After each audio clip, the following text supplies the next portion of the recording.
speech, and then we Yeah. take a Okay. photo, right? Yeah, we have 97 participants who have joined already. Okay. VP, by the way, we have a 350 pre-registered participants, but probably they will go one by one, not necessarily have such a big number at the beginning. I think we can start now. How do you think? We 1 minute away.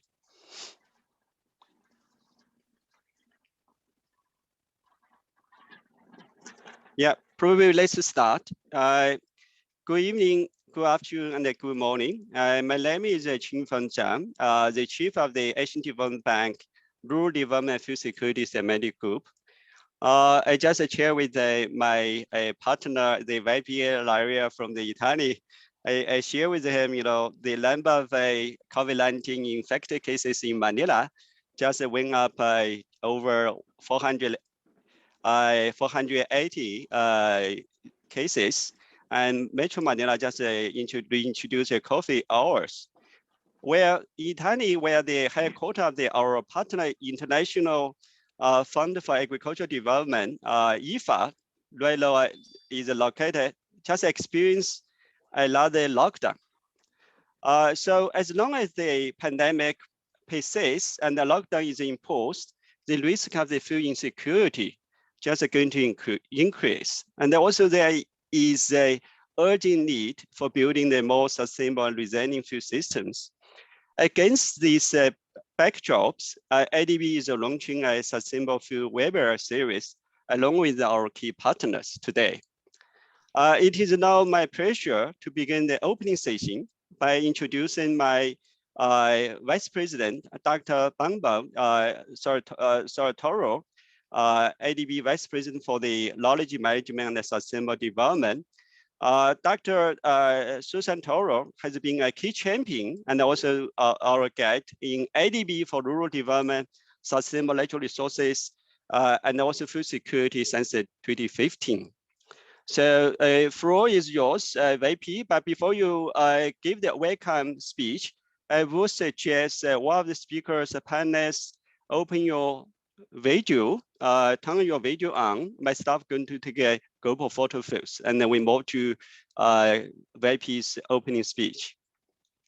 Can we open your video now?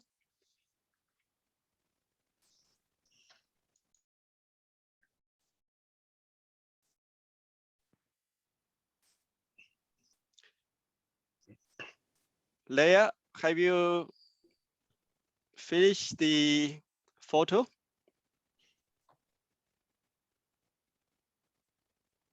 Okay, we're taking it now. 1, 2, 3. Smile, everyone. Yeah. Thank you.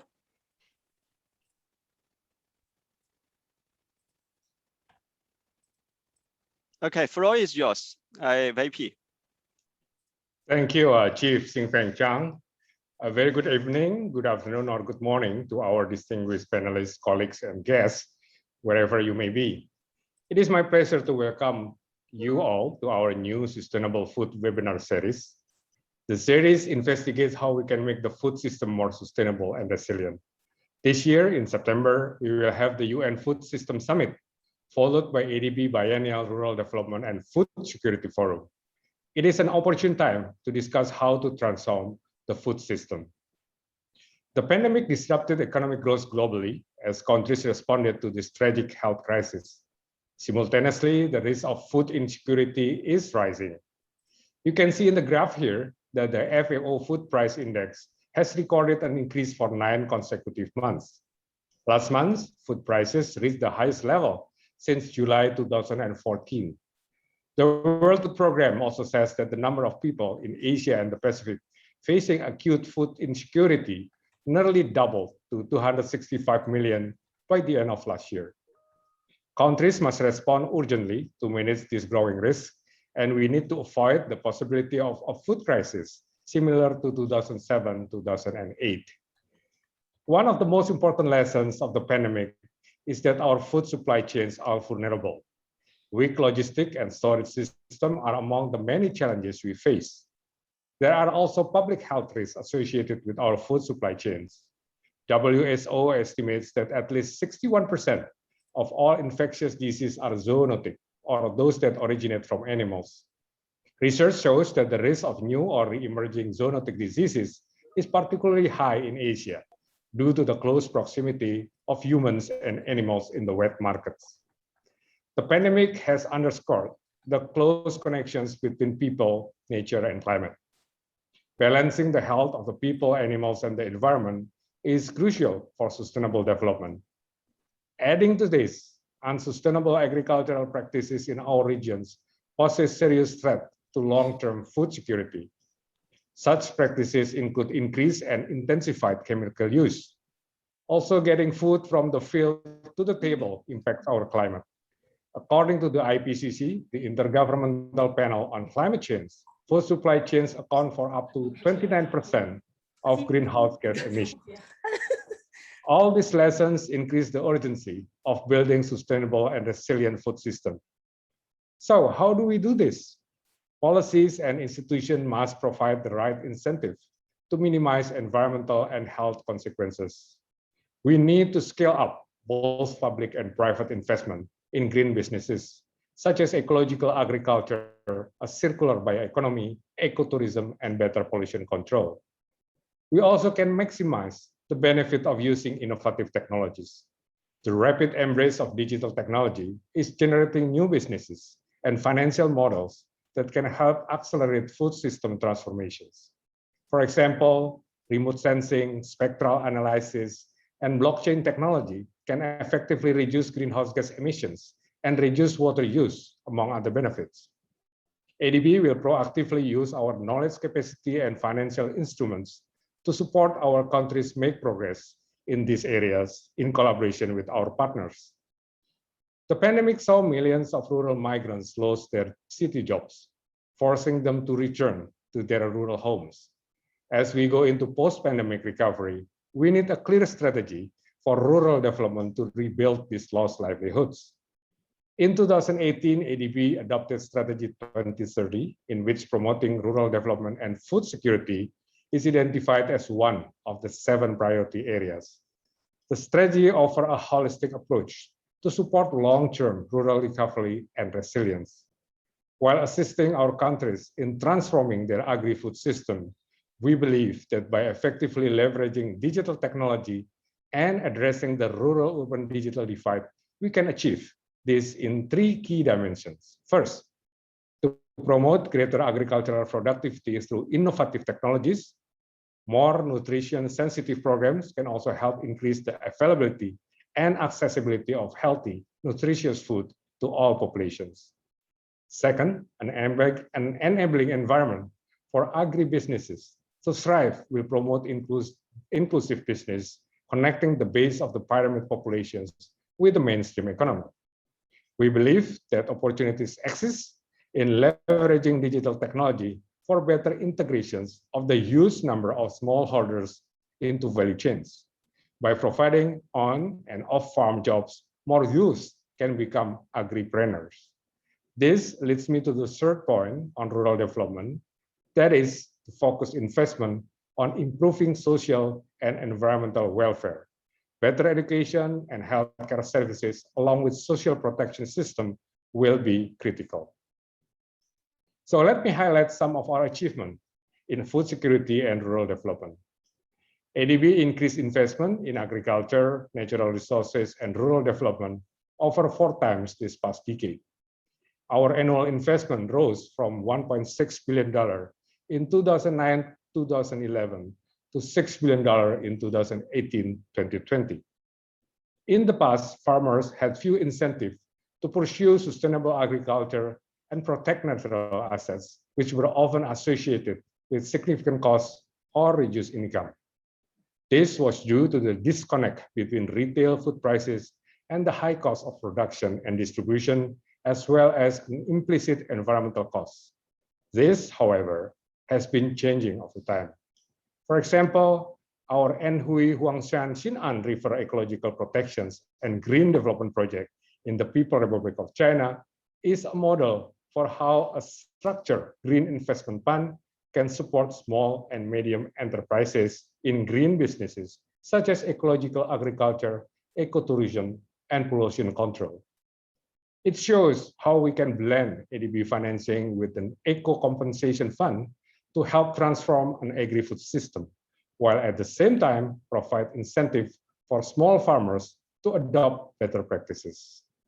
Our knowledge work is also shifting to food system transformations. For example, ADB completed a cross-country analysis to promote green and resource-efficient agriculture in Bangladesh, Cambodia, and Nepal. We also partnering with international organizations and national think tanks to blend global knowledge with on-the-ground realities to create customized, context-specific knowledge solutions. Moving forward, we will continue to diversify our portfolio to cover food system transformations, leveraging on private and public partnership, and providing innovative knowledge solutions. In fact, we are now designing an innovative natural capital financing facility to enhance ADB ability to catalyze natural capital investment and provide knowledge solutions. The facility has 3 pillars: a natural capital lab, an agribusiness service platform, and a natural capital fund. The lab is a living and virtual platform to incubate, accelerate, and expand natural capital investment. It will leverage existing accounting tools to quantify the ecosystem service value of green agricultural value chains. It will also strengthen eco-compensation for ecological services, which in turn will incentivize behavioral change in small farmers. It establishes a financial facility to convert ecosystem asset values into a revenue model for agribusinesses. So, colleagues, let me conclude my remarks with my appreciations to our speakers today for enhancing our discussions. I do believe that the dialogue will not stop here. I'm looking forward to our joint work ahead in helping transform our food system. Thank you and enjoy the discussions. Back to you, Chief. Thank you so much, Dr. Susatoro. Thank you so much for your insightful presentation and also very nice proposal for innovative natural capital financing facility, which one of the team believe is going to be very timely to help to transform the agri-food systems. Now, let me now invite Dr. Alvaro Lariel, our Associate Vice President for IFAD, to deliver a keynote speech. He will discuss how IFAD has helped the small farmers in transforming the agri-food systems. VP Lariel, floor is yours. Thank you very much. And I'm not sure if you can see me. Yeah, now I think you can. I hope the connection will also be good. As our colleagues have mentioned, we are now under lockdown, but it's all working from home, but hopefully the situation will improve in some weeks. So thank you very much to the Asian Development Bank colleagues for inviting us. And ladies and gentlemen, I would like to share some considerations today on the opportunities for public development banks and IFIs in financing sustainable and resilient food systems, as well as some of IFAD's initiatives and contribution to eradicate rural poverty in this space. IFAD is the only United Nations specialized agency and DFI exclusively focused and dedicated to transforming agriculture, rural economies, and food systems. IFAD, perhaps our competitive advantage is that we invest in the last mile, targeting exclusively food insecure people in rural areas across a spectrum of income categories, both in low income, which is our highest focus, as well as in middle income and in high income countries. Even though IFAD is not a bank, some of you may have seen that we are now highly rated as a AA+ institution, along with other public and or other MDBs. IFAD shares the mandate to address market inconsistencies and build bridges between governments and the private sector, between the domestic and the international agenda. This is IFAD's DNA, and this is what we have been doing for 40 years. Vice President Susantonio referred to price tensions, which have been increasing. But additionally, we have also seen that the last 2 states of food insecurity, the SOFI report, have shown us that the world is falling behind in SDG 1 and SDG 2. Unfortunately, there has been an increase in this poverty signals. In addition, we also now have to face the additional effect of a global pandemic that may have some long-lasting health and economic effects that we are still trying to anticipate and to tackle. This is not encouraging, but let me also provide you some more optimistic light in terms of the opportunities that agriculture presents to all of us. Around 60% of the world's poorest people work in agriculture, and the overwhelming majority work on small farms. And what is even more important, economic growth in agriculture is 2 to 3 times more effective at reducing poverty and food insecurity than other sectors. So I want to highlight that investments in small-scale agriculture can help revive food production and create jobs following a crisis, as well as enable rural communities to recover from the current economic shock. At the same time, the results need to be obviously worked across all the different multilateral and stakeholders, and it cannot be done in isolation. Therefore, IFAD, which we have just resulted and completed our 12th replenishment successfully. So one of the 4 key messages highlighted the need for stronger policy engagement and strategic partnerships that will underpin IFAD's effort to expand and deepen the impact. With the right policies and the right investments, agriculture could unlock an extra up to 2 trillion in rural growth, which will mostly benefit small-scale producers in developing countries, which is where we have seen that most of the poverty resides.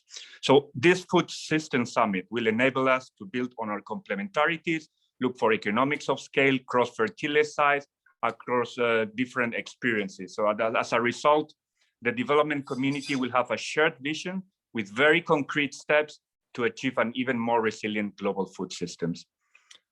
Let me now share some examples of how IFAD has helped small farmers in transforming agri-food systems. Agriculture remains a major economic growth in Asia, and with the majority of the world's estimated 500 million small farm holders residing in Asia. IFAD has been empowering small farm holders through its loan and grant programs, policy engagement, and partnerships, working with rural communities, farmer organizations, governments, donors, and the private sector. Specifically to the Asia-Pacific region, by the end of 2019, IFAD had invested almost 3 billion in the region's ongoing 60 projects in more than 20 countries. For food systems to be sustainable, they must create decent livelihoods for the people who work with them, especially small-scale farmers and other rural workers involved in the processing, the storage, the marketing of the food. Despite small-scale farming systems contributing for over half of the calories produced in the world, small-scale farmers and other rural people are disproportionately represented among the number of the poor and hungry, with indigenous people, women, and youth particularly vulnerable. We have also seen that when small-scale farmers improve their livelihoods, their higher incomes are overwhelmingly injected back into the rural community, and this is very important.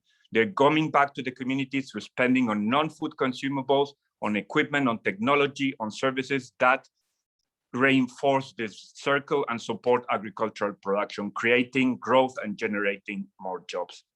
So for effective and productive food system transformation, agriculture and rural development must be inclusive and equitable. Lack of access to finance and infrastructure limit rural access to wider markets, and the nexus between rural and peri-urban and urban areas is integral to achieving sustainable and resilient food systems. IFAD's business model is closely structured to this reality, with value chain inclusion representing currently over 70% of our program of loans and grants. IFAD continues deepening its engagement in value chain development through inclusion of rural small farm holders as integrated actors in value chain, from producers to end market consumers. Thereby, it is important that rural small farm holders are represented in policy frameworks and decision-making surrounding food systems under transformation. I would like today to briefly share IFAD's ambition on 3 topics that are key to sustainable food systems: gender, SMEs, and technology. First, securing global food systems is only possible if women are empowered and their rights recognized and respected. Empowering women to have greater decision-making power and financial independence is key to tackling household malnutrition and food insecurity. Throughout my visits to programs globally at IFAD, I have seen the role of the rural women transform when they are able to lead and contribute to family income. I would say, indeed, this is one of the most gratifying parts of my job, to see how the family structures, and women can really support this. Pursuing its commitment to go beyond gender mainstreaming in IFAD 12, IFAD has raised the bar to 35% of its project being gender transformative from a 25% in the previous cycle. This is expected to contribute to deepen impact and strengthen sustainability of food systems. Second, one of the most important goals of IFAD as a development financial institution is to fill the gaps in the supply chain that we observe in terms of the coordination between small farm holders and small SME value chains. Agri-SMEs, blended capital, generating investable asset classes, or connecting idea and capital are some of the topics that we deal with at IFAD's day-to-day. In order to contribute to the 2021 Food System Summit, IFAD is currently working on a series of moonshots for the summit, and as the name says, we are aiming to set out ambitious targets on domains related to important topics like improving the livelihoods of rural farmers, access to financial service, or digitization. Today, I would like also to bring your attention to an incredible opportunity for job creation, especially for young rural farmers in the middle segments, that is in the processing, logistics, and wholesale of agri-food value chains, making off-farm value addition segments of the food value chains accessible for rural people, small-scale farms, and rural agri-food SMEs. If we achieve this, it will expand the range of options open to rural youth to earn decent livelihoods and enable rural households to diversify their incomes. It will contribute to building dynamic food systems where rural people will benefit from value addition activities across food economies, both on and off the farm. And this opportunity can also clearly be linked to the third topic I wanted to raise, digital revolution and digital approaches that can fundamentally change how rural food services are provided and accessed. Technology and finance can serve as an important foundation to create jobs and improve livelihoods. Technological advancements have to be used to improve farm yields and boost the efficiency of agricultural supply chains, helping farmers access markets. The near universal presence of cell phones can also become a great point of entry for rural people to access financial services. Given the importance of this topic, IFAD will be holding a specialized webinar on the 26th of March on digital agriculture in the Asia-Pacific region and a symposium later on in the year focusing on digital small farm holder agriculture in Southeast Asia and Pacific, facilitating sharing some of the lessons learned. And we would like especially to collaborate with ADB in the development of these symposiums. Finally, allow me to conclude my intervention sharing a few words on how IFAD is currently facilitating the current dialogue towards the UN Food System Summit. As with the other Rome-based agencies, IFAD is a member of the Advisory Committee, UN Task Force, and the Rome-based membership informal group, Friends of the Food System Summit, serving as a sounding board for new ideas.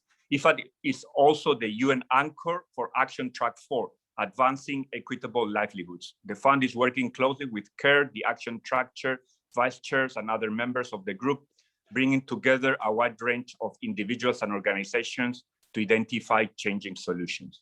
In closing, let me highlight the role and responsibility that we all collectively have, and it goes beyond providing only financial support. There will be no development without buying and alignment to national government's priorities and development objectives. It is our responsibility as technical experts to support government to shape the right enabling regulations and to build more lasting and sustainable changes. Global challenges, as we all know, require alignment and unified responses. I thank you all for allowing me to be here with you today, and I look very much forward to continue collaborating with you towards a successful Food System Summit this fall. Thank you very much. Thank you so much, VP Lario. Yeah, thanks for your very insightful presentation. Probably your staff like Lem Francisco already shared with you. We already run a number of the consultation. We're going to organize a ADB IFAD retreat sometime probably April or in May. And of course, we're going to join forces to organize a digital agricultural workshop in the future. So now I saw this, we already have closer to have the 200 participants for all audiences. If you have any questions, observations particularly to the VP Susantoro and also the VP Lario, you can drop your questions and the suggestions to them. And of course, if you have the general observations, how to better finance the sustainable food systems, also drop your questions or suggestions in the chat box. My colleague will collect these questions and also share with our speakers and also panelists. Now, probably it's before I move to the panel discussions, today I would like to invite our special guest speaker, Dr. Wencai Zhang. He was our former vice president of the Asian Development Bank, but now he is a vice president for the China Agricultural Development Bank. Let me invite Dr. Wencai on stage. Dr. Wencai is going to share his observations, how to transform the agri-food system from the country level, of course, also share the knowledge across the region. Dr. Wencai, floor is yours. Okay, yeah, can you see my picture? Yeah. Yeah. Okay, thank you, Chin Feng. And also, first of all, want to thank my ADB friend to invite me, and also, of course, IFA colleague to invite me for this important seminar. And as Chin Feng said, I used to work for the Asian Development Bank for many years, and I'm very good friends of VP Sosantono and other ADB colleagues. And I think, given the time limit, I will try to very briefly talk about what my bank has been doing over the years, Agricultural Development Bank of China. Very briefly, as you know, this is the only policy bank for the agriculture and rural development in China. And of course, maybe our bank is also maybe the largest one in the world for the agriculture sector. I mean, in terms of the size of our assets and also the annual lending level. So as you know that this bank has been there for almost 27 years. So since 1994. So I think this bank has been very much focused on the rural development, agricultural development, and the farmers' improvement of farmers' living standard. So I just quickly let you know so far in terms of our we focus on very much on the poverty alleviation program for many years, as this bank contribute a lot to the poverty alleviation program in China. With the outstanding level about 1.5 trillion Chinese yuan so far for the poverty alleviation program, and 1.5 trillion Chinese yuan, that's a huge amount. And also we support the lending program for the food security, and we provide a lot of loan for the sale of the grain and agricultural product, and so that the company can use our money to buy the goods, the product from the farmers. So a lot of lending program has been there for the food security, and also we support this farmland related program, particularly for the agriculture technology development, science and technology development, developing high standard land, agricultural land, and many other things. So, and also we support a lot of program related to the SME financing and also micro credit program, and for the rural areas. And of course, recent years, this bank also, of course, we have done a lot for the rural infrastructure, as other MBB already done over the years. And also this bank, Agricultural Development Bank China, also support more program related to green development and sustainable development, like the protection of the environmental protection, or also the protection of the Yangtze River, Yellow River, these two biggest rivers, that in China, and also protection of water resources and natural resources management. And of course, we also support many programs related to regional and sub-regional development in a different part of China, including support for the inland area. Relatively, of course, that those areas are relatively underdeveloped, and among other part of China also. So many things we have done, and so this bank and will continue to support our program mainly for the agricultural rural development, and also support for the farmers. So of course, I just want to say that in the coming days, we will maybe, given the theme of the topic, I just want to say that I think in the coming days we will do more for the green development, more sustainable program. We will provide more credit and financing, credit loan. So we'll issue also more green bond and others. So to mobilize resources to support credit, the green project, and particularly we will support the government's efforts for the fight against climate change. And that government already announced a big program for the 2030 and the 2060, so that ADBC certainly will make a great contribution by doing more and more green credit, green program in the rural area agriculture sectors. So this is something maybe we can learn from others, from MDB, from the IFA, the other bilateral colleagues, how we can design project, how can we do more project with the climate financing for adaptation or for the mitigation. So I think those are something I think we can learn from each other. Let's see how we can do something together. Secondly, I want to see that we need to, this bank will do more support for the rural, for the agricultural science and the technology, and support this high quality of seeds, other high quality for farmland and other agriculture technology, including the maybe smart agriculture related program and also digital program in the rural area. So I think we also need to do more lending operation for the science and technology development in the rural area, in the agricultural sector, so that we can modernize China's agriculture sector and rural area. So something I think we can do, we should do more in the coming days. Third area I want to mention to my colleagues that we will also try to also scale up more financial resources from the different players. Of course, this bank, that we issue a lot of bond every year.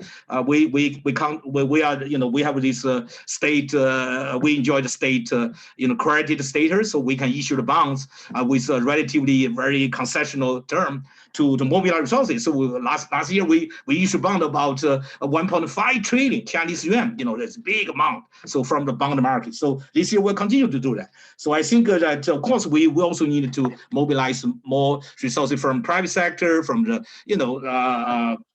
so from the social capital side, so that we can do more maybe PPP project and other programs, so that so we can do the things together. But of course, one challenge we face is how we can catalyze the private sector or social capital to join us, because very often that the project in rural area, the financial return is not that high as compared with other sectors. So if you do more project with a higher benefit for the environmental from the environmental side or from the social side, you may not the project may not have a financially may not be have a higher return. So how can we design the project and also try to get the government support and together with the policy bank support, and then we can maybe scale up more lending, right? Catalyze more private sector money. So this is also a challenging area. I think maybe we can all learn about this. And the fourth area I want to mention is that these days we also talk a lot about how we support rural urban integration. How we support this new type, what we call the urbanization program, in China. So as more rural people population migrate to the city, to the big city or small and medium-sized city or town, how can we support their jobs and living conditions in this new urbanization process? I think these days we should not only talk about the support for rural area agriculture sector only from the rural and agriculture sector. Also think how we support the rural and agricultural development from the city, from urban perspective, from the industry perspective, how we can use these industries like agro industries and other to support the rural agriculture sectors. How we use the urban development, right, to to also support the rural development, what we call the rural-urban integration process. So, colleagues, I just want to know that we will certainly looking forward to do more support for the China's rural and agricultural development, so that make the sector more sustainable, more inclusive, and also make really make the sector modern, to achieve the modernization, one day, so that we are now moving to we already moved to the 14th five-year plan for China. This is the first year for 14th five-year plan. So we have a lot of things to do in the rural area, in the agricultural sectors. As you know, right, we just completed our mission for the absolute poverty, right, program by the end of last year. Now we are talking more about how we promote rural revitalization program in China. So this is a very huge, very comprehensive program in China. Rural revitalization, it covers many things, not just industries, but also the environmental protection and human resources development, among other things. So this is a huge program. So I think we are working on that also, rural revitalization, and we want to make sure our achievement made through our poverty alleviation program, could be further consolidated, that in the coming days, so that we can, on the one hand, consolidate achievement already we made on the poverty alleviation side, but also we move to the also rural revitalization program. So, colleagues, I just let you know,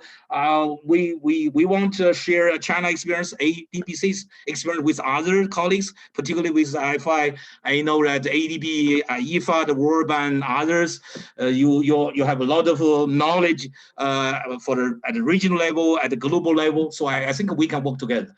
So ADBC, Agricultural Development China, will want to work with you guys to do more knowledge sharing, and also so that we can learn from each other. So of course, we already work with the FIs. Some FIs already very closely to support China's rural agricultural development in China. But of course, we can at a regional and global level, we can do more cooperation together, including knowledge sharing, and also maybe we can do some co-financing together. So many things we can do together. I just want to maybe Qingfeng, given the time limit, 5 minutes. Maybe I already used up all my 5 minutes. But anyway, I feel very honored, very pleased to join you guys for this very interesting topics. So I wish our seminar great success. Thank you very much. Thank you so much, VP Winter. As a VP Sartori and also VP Laria say, is a big family. We are very happy you are joining this big family from the Beijing end. So definitely we have the big potential to work together. And your recommendations already been taken note by my colleague. So right now, let me invite our panel members on stage. We move to the panel discussion. Of course, many of the questions also relate to those speech from 3 VIPs. Of course, we also collected some questions already through our pre-event survey. So first thing is I want to introduce our special distinguished experts in the panel. With me is the first one, of course, is our chief economist, Yasuyuki Sawada-san. Probably you can raise your hand, Sawada-san. Sawada-san is also Director General for the Economic Research Department. And then our second panel is dear Vamani Diningo, agricultural practice manager in East Asia and the Pacific from the World Bank. She actually come from the Philippines and then moved to Stanford.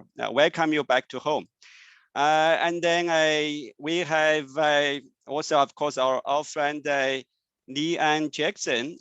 She is the head of the division agri-food trade and the markets and the trade agricultural directory department from the OECD. I think since one of our panel already on stage, I want to first come to you, Dr. Yasuyuki Sawada-san. The question is, we saw this mismatch of the supply demand in food systems with the COVID-19 pandemic impact. In some of the areas, we know farmers have to dump the milk to the river, or they leave their crops in the fields because of labor shortage, or the lack of the demand for produce. But some of the areas, like in the urban areas, in city, the consumers need to wait for the long lines for their daily foods, right? This is mismatch, right? And the similar disruptions also being observed in the cross-country food supply chains because of trade, restriction, or the trade or travel restrictions, or the trade limitations.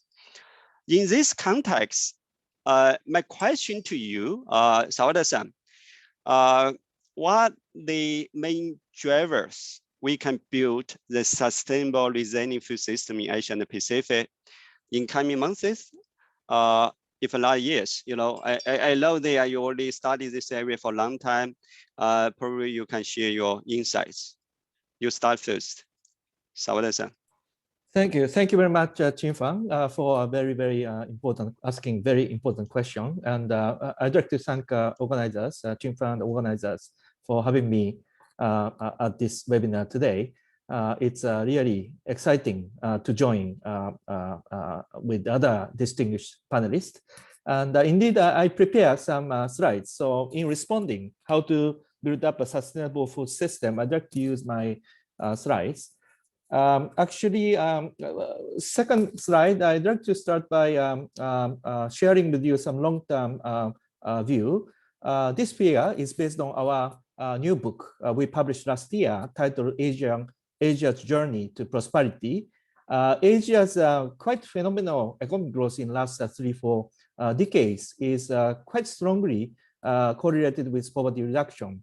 Y-axis is degree or speed of poverty reduction, and x-axis is a growth rate. So we can see a very strong positive relationship. Next slide, slide number 3. However, as highlighted by both ADB VP Santono and the IFAD VP Lario briefly mentioned, COVID-19 reversed gain in poverty reduction. So without COVID-19, according to our research, Asia should have been achieving continuous poverty reduction. However, now we are confronting reversal of this continuous poverty reduction trend.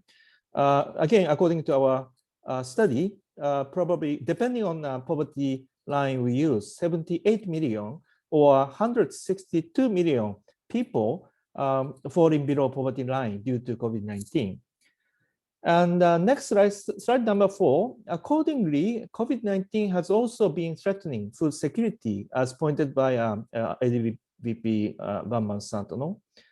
Based on the World Food Programme's live hunger map, some countries in Asian Pacific experience high to very high levels of insufficient food consumption. And next slide, again highlighted by VP Santono, COVID-19, behind this is COVID-19 has caused disruptions on every stage of food supply chain, from input supply, farming, all the way to consumers. Overall food demand has been weakened because of lower household income caused by job losses and reduced working hours, and also supply side big, as I said, a big disruption on whole supply chain network. Next slide. On the demand side, in order to counteract negative COVID impacts on food and non-food demand, governments are responding with a massive policy package. So since mid-April last year, we are making ADB COVID-19 policy database in order to track and trace large-scale policy packages of ADB's developing member countries and economies. First, authorities in developing Asia have announced a huge amount of packages already and started implementing. According to the latest update, $3.7 trillion US. That's the scale of already announced package, or 15% or more of regional GDP. So these are massive package. And government health and income support account for more than half of these massive package. So income support in the form of cash transfers and in-kind transfers play a very important role and very significant contents of this massive scale. So this mitigated, I believe, negative COVID impacts on food security from demand side. But it's also worth noting, despite the massive packages, food security in few Asian countries has been threatened, as we have seen. And the next slide, on supply side, food security situation, even pre-COVID-19, this slide shows cereal import dependency ratio before COVID-19. As we can see, cereal consumption in many Asian countries are highly dependent on imports, while only a few exporters account for majority of external supplies, those countries in a negative territory in this chart. As a result, Asia is quite vulnerable even before COVID-19 to food trade restrictions and disruptions.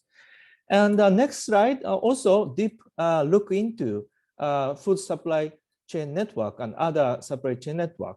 So another aspect of food supply pre-COVID-19 is production networks. Expansion of global value chain continued to stagnate with a regional value linkage with Asia following a similar trend, left chart. However, right chart, by a different sector, we can show cross-border production networks Asia remain stronger, especially in primary goods, including food, as you can see from the blue chart. And it has been deepening just before COVID-19. So this is good news on one end, but the other hand, this is kind of enhancing vulnerability to external trade restrictions. So now, next slide shows what happened during COVID-19. Indeed, non-tariff measures are on rise in agriculture, even before COVID-19 outbreak, but now we see last 1 year increasing in non-tariff measures in agriculture sector, while barriers to trade facilitation remain moderate. So after COVID-19 outbreak for Asia and both non-Asia and Asia, agriculture products had a largest share of the trade restrictive COVID-19 measures, as you can see from this chart. The next chart, what's the overall trade situation? Actually, trade plummeted during the pandemic, especially early phase, April and May last year. But soon after, luckily, we see a very strong rebound in overall trade. Traditional trade statistics, as well as high frequency weekly trade indicators, both shows a very strong rebound of trade, especially for Asia and Pacific region. So next slide, with recovery in trade, indeed, overall crop prospects for Asia, both quantity and quality, quantity and prices, seems to be rather favorable at this stage. Having said this, despite the positive supply outlook in agriculture, prices have been increasing in recent months, which is worrisome. And I'm sitting in Manila, and I see meat prices and vegetable prices in last few weeks started increasing after the beginning of this year. The prospects of food security will be subject to how long the pandemic will last, dynamics of food supply and demand, as well as policy actions. And the next slide showing on policy end, seeing these external elements, I think the current situation highlights the importance of regional and sub-regional cooperation efforts, especially in the area of agriculture and food security. So finally, I'd like to point out, next slide, importance of digitalization. Pandemic also has revealed structural vulnerability of agricultural supply chain. To enhance the resilience and productivity is critical to, for post-COVID-19 reforms, strengthen supply chain management by transitioning to automation, digitalization from labor-intensive supply chain. So I think maximizing benefit of digitalization will be quite critical. And next slide, I'd like to highlight one example. Digitalization can not only support the supply chain, more effective and efficient supply chain, but also can help social protection program for better food security. This is an example of Bayan Bayanihan food transfer program implemented shortly after the outbreak of COVID-19 last year in the Philippines. So ADB supported the government Bayan Bayanihan food transfer program with a $5 million US TA program. And so this program targeted poor Filipino families in Metro Manila who are suffering from a pandemic and resulting lockdown. But first challenge was where and which community and which barangay in Tagalog government should target. So actually, in order to target right communities, ADB Research Department provided a very granular poverty map, 4 kilometer by 4 kilometer grid, a poverty map, which is not available from official statistics. And in order to make this, we utilize daylight and nightlight satellite imageries calibrated by a standard family income expenditure survey. So this innovative data or big data enables a very, very fine-tuned poverty targeting swiftly. So a middle picture showing that our president, Masa Asakawa, is distributing packages as part of this Bayan Bayanihan program. Also, myself, last October, I visited low-income community called the Payatas in Quezon City, taking on leave. And this was my personal visit to Payatas to help NGO Sort Payatas Foundation. This area, Payatas, used to be a dump site, and the garbage pickers are still residing in this community. And one of the poorest community in the Manila, Payatas, actually, my friend, NGO staff, showed me a picture. They received a food back from ADB in May last year. So I could eyeball verify this, innovative data, poverty targeting, really effective. So I think this also highlights the use of digital technology or innovative data set. So, so next slide, I'd like to wrap up. COVID-19 pandemic has significantly affected household food consumption, nutrition, as a result of loss of jobs and income and limited access to food. So informal sector workers, 70% of total employment in this region are most highest risk and confronting the highest risk. So swift and comprehensive policy intervention should focus on protecting consumers and public health, and especially food security. And securing supply chain for producers also important, ensuring fair labor, trade, and macroeconomic policies. Beyond the trade, I think all the policies should be aligned. We're aligned to support better food security. Enhancing regional cooperation is a key for external front.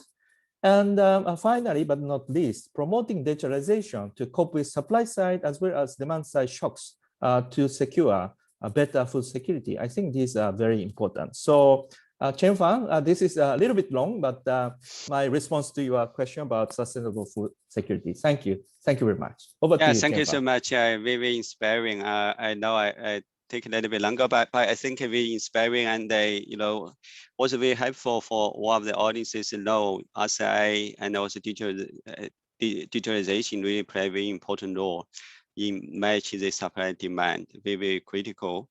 Thank you so much, Dr. Sawada-san. I think now I need to invite our second panel. Since Dina, you come from World Bank, despite of all of the limitation, we recognize we make some progress in feeding the 10 billion population already. But this progress really came under the huge cost on the natural capital, environment, even the human health, in which in most of the cases, this is still remain out of the radar of the market, not yet internalized in the process. This cost probably likely will increase in the future because increasing population, right? And also the goods demand for the different data by structure, like the livestock consumption as well. In this context, my question to you from the World Bank side is what the strategy of the World Bank to address this hidden cost of the current food system? How you say, MDBs can work together to prevent this sort of the tragedy of the commons, in the food ecosystem. Dina, the floor is yours. Thank you, Xinfeng. Could I, okay, there, thank you very much. Anyway, so good evening to colleagues in Asia, good morning in the US, and good afternoon, I guess, for participants in Europe.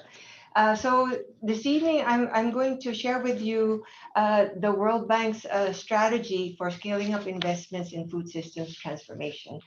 Next slide, please. Okay, so our world faces a lot of big challenges in the food system.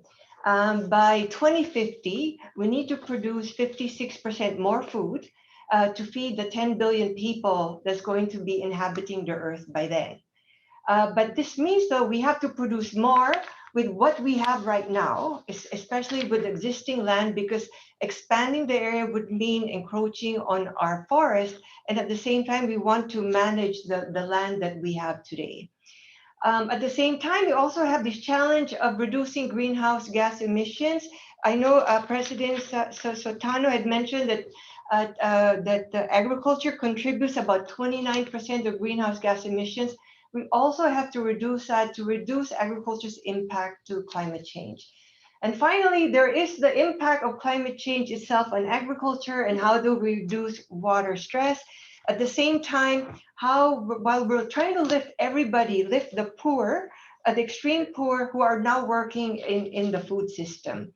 And as was mentioned by Mr. Sakawa, that right now they're even more poor because of the COVID-19. So next slide, please. But what we have right now, though, is not fit for purpose because there are huge hidden costs even within the existing food systems.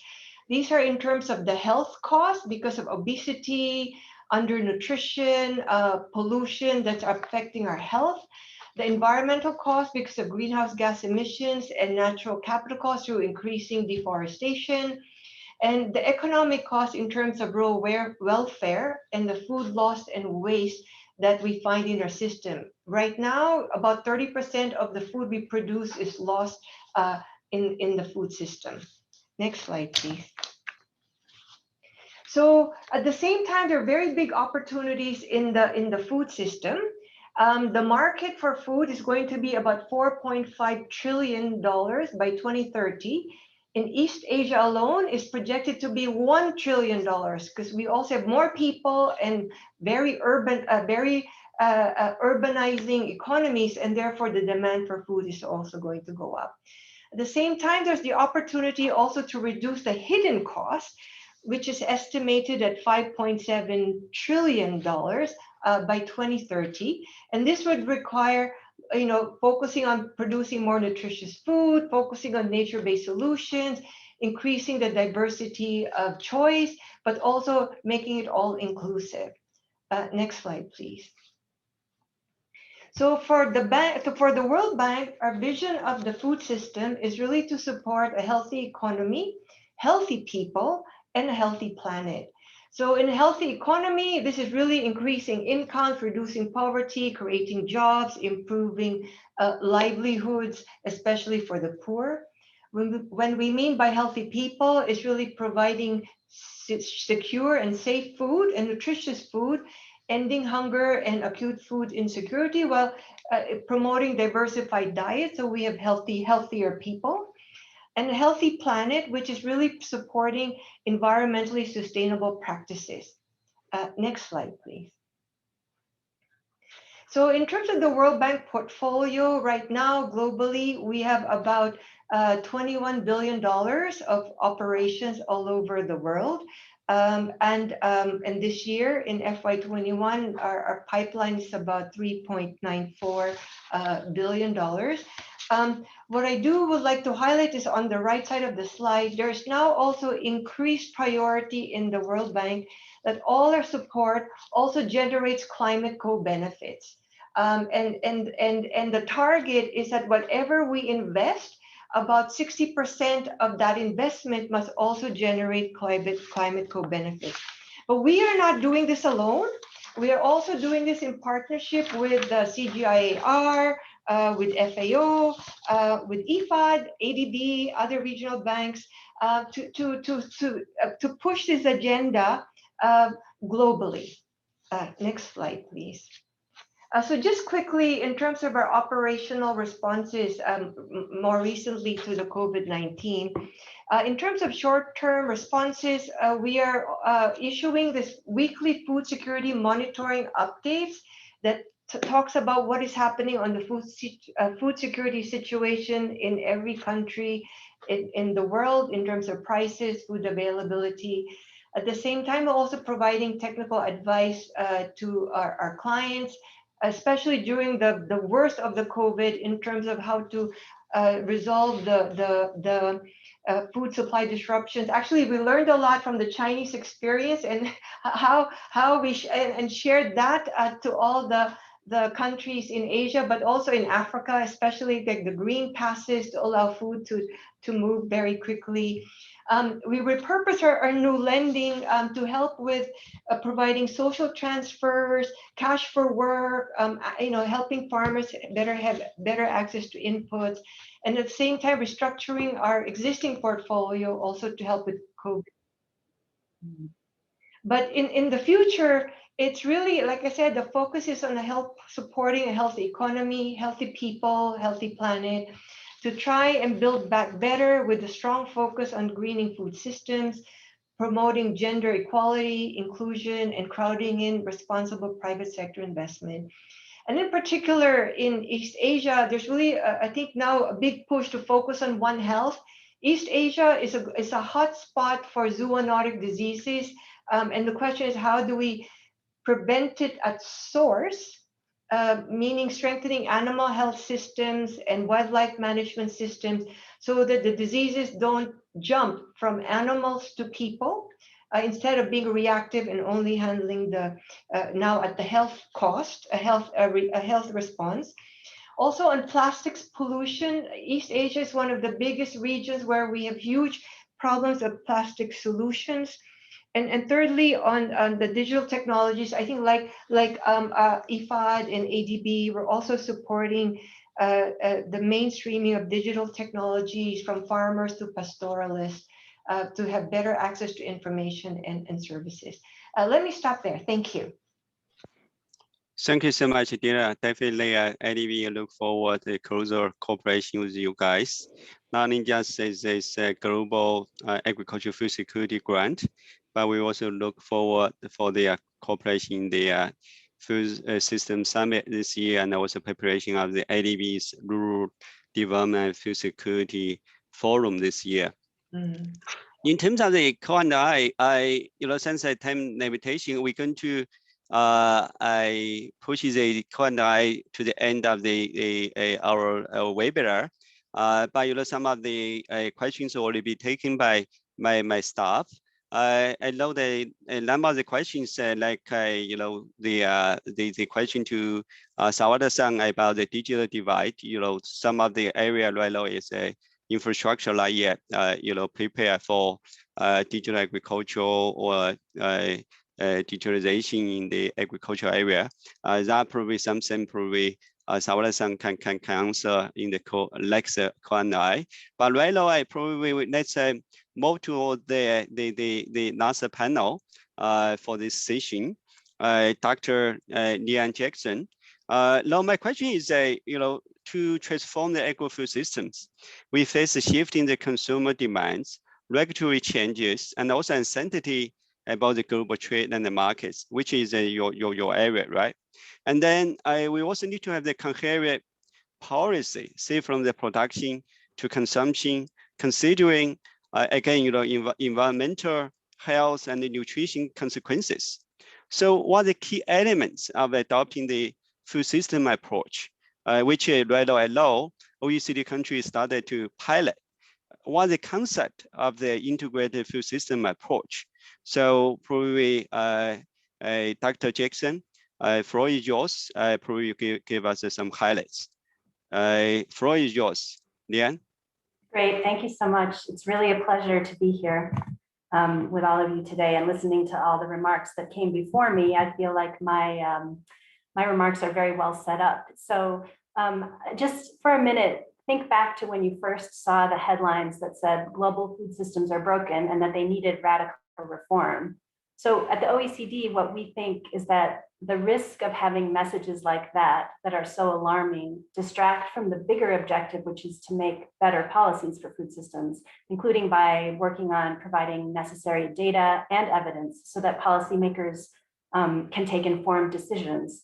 And as we've heard already today, one of the big challenges in this area is creating conditions for institutional reform, because we know that policies also play a large role in incentives all through the food systems and in food supply chains. So our work at the OECD is trying to rebalance this narrative around food systems and to provide data and evidence to help policymakers navigate this complex challenge. So what we've seen is that the performance of the food system isn't black and white, as many people think. And in fact, there are some really important achievements, although there are also shortcomings.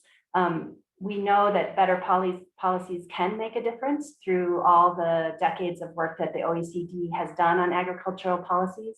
And in fact, much of the work that's been done by the OECD, while it hasn't been classified as food systems research, can help inform the consideration of what we should do going forward when we're thinking about food systems transformation and building into dialogues as we move towards the Food Systems Summit.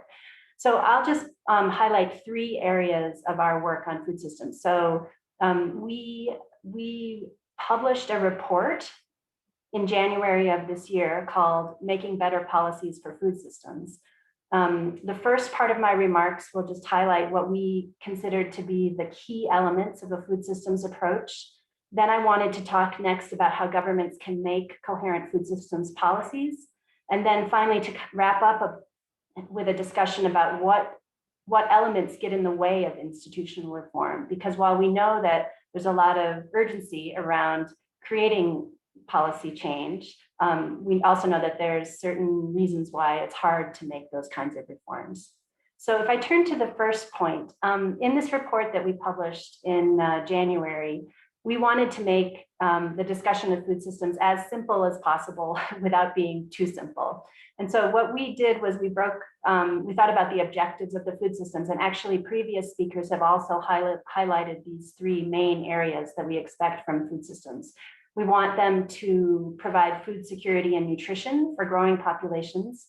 We also want them to provide for livelihoods for millions of people who work along food supply chains. And finally, of course, we want food systems to be a positive force in achieving environmental sustainability. And over the last year, of course, watching the disruptions that have come in through COVID and policy interventions around addressing the movement of the disease, we also need to have an eye on making sure that policies contribute to resilience across those 3 objectives.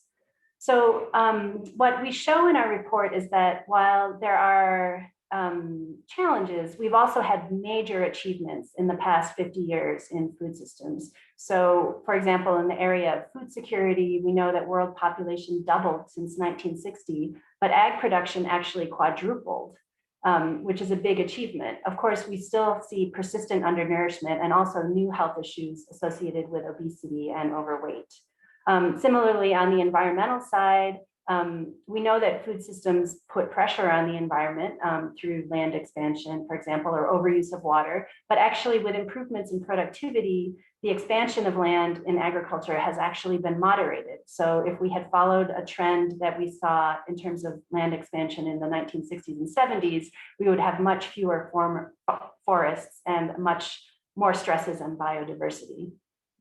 So one part of the work at the OECD is also monitoring policies. So we've we have an annual monitoring and an evaluation report that looks at how OECD countries and some of other major agricultural countries, how their policies are structured. And what we've seen is that agriculture sector receives more than $700 billion in support. This is the number that came in from our monitoring last year.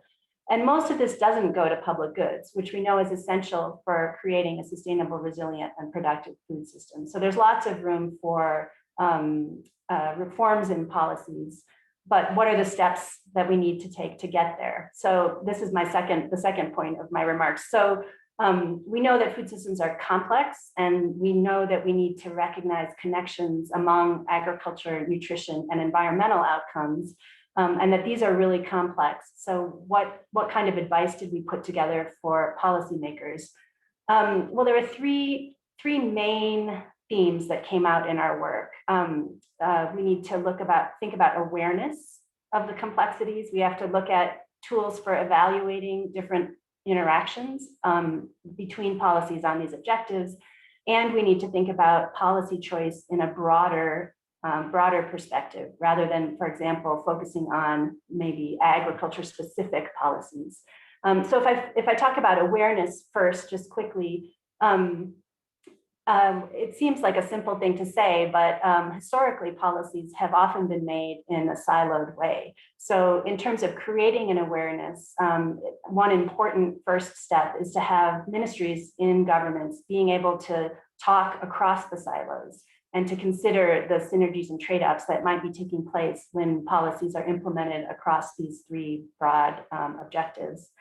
Looking at evaluation, we need to make sure that policymakers have the tools to evaluate the way these interactions across siloed ministries take place, to make sure that actually the interactions are real and that they're important enough to change policies. So for example, many people have said that agricultural policies have contributed to obesity. And the idea here is that the policies make food cheaper and therefore people eat more. But what we've found, and in reality, the evidence shows that agricultural policies usually make food more expensive.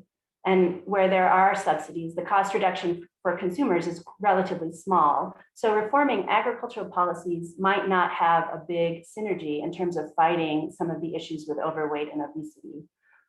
So I talked about awareness and evaluation. The third aspect that we highlight in our report in terms of coherent policies is making sure that there's some evaluation of the synergies and trade-offs and recognizing that these depend on specific policy instruments. So for example, some governments may give income support to farmers, but the tool they choose is fertilizer subsidies. And these fertilizer subsidies can lead to negative environmental effects through the overuse of fertilizers. So there's this tension between the providing livelihoods for farmers and environmental outcomes. But that has to do with the choice of instrument. So if you were instead to think about paying farmers for ecosystem services, this trade-off between livelihoods and environment would actually be a synergy, and we would have been able to address these kinds of interactions across the policy objectives. One message also that comes out clearly in our report is that it will rarely be the case that there's one instrument that's going to help us create solutions across the three different broad dimensions. So there's no silver bullet. Instead of looking for a silver bullet, we think that the better approach is to be thinking about a basket, a mixture of policy instruments that can get us to where we need to be with food systems. So then the last part of my remarks deals with overcoming obstacles to policy change. So we have lots of evidence and support for the idea that better policies could help us move food systems in useful directions. But we also know that there are obstacles to being able to transform these policies. And we categorize these different obstacles into three categories: differences in facts, differences in interests, and differences in values. So if turning first to facts, we know quite a lot about food systems, but still there are many important data gaps. Collecting data can help, but it's also important that there are practical approaches, for example, tools like regulatory impact assessments and stakeholder engagement in place that can make sure that policy decisions that relate to these policy choices benefit from having broad participation across stakeholders. The second area where there's friction is when interests come into play. So we know that, in fact, having interests involved, or the private sector involved in policy processes or collaborating with policymakers can be a good thing in some instances, because it helps make sure that the information that policymakers need is available. But we know that there are problems when some some interest groups have an excessive amount of access, for example. So the OECD also has a number of, has described a number of good practices and recommendations on improving transparency and creating a level playing field to make sure that stakeholders have an equal chance to be heard. And then the most tricky part of these frictions relates to values. Most of the, or many policy debates in food systems actually involve a strong value component. So you can think, for example, about the debate around genetically modified organisms, which was ostensibly had to do with creating health and environmental effects through new technologies. But in reality, there's a lot more going on. And some people were opposed to GMOs, for example, because they thought it was unethical to be playing around with genetics.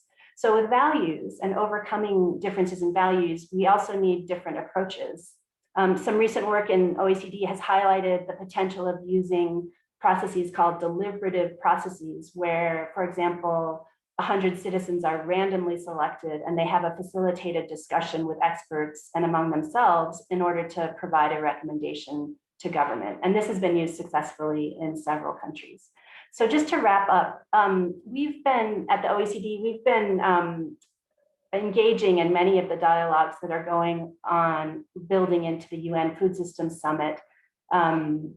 We've been liaising with the scientific experts that are working in the 5 action tracks. We've also have been in discussions with the scientific expert group, and we work with our countries to make sure that they have the tools they need to engage effectively in the process.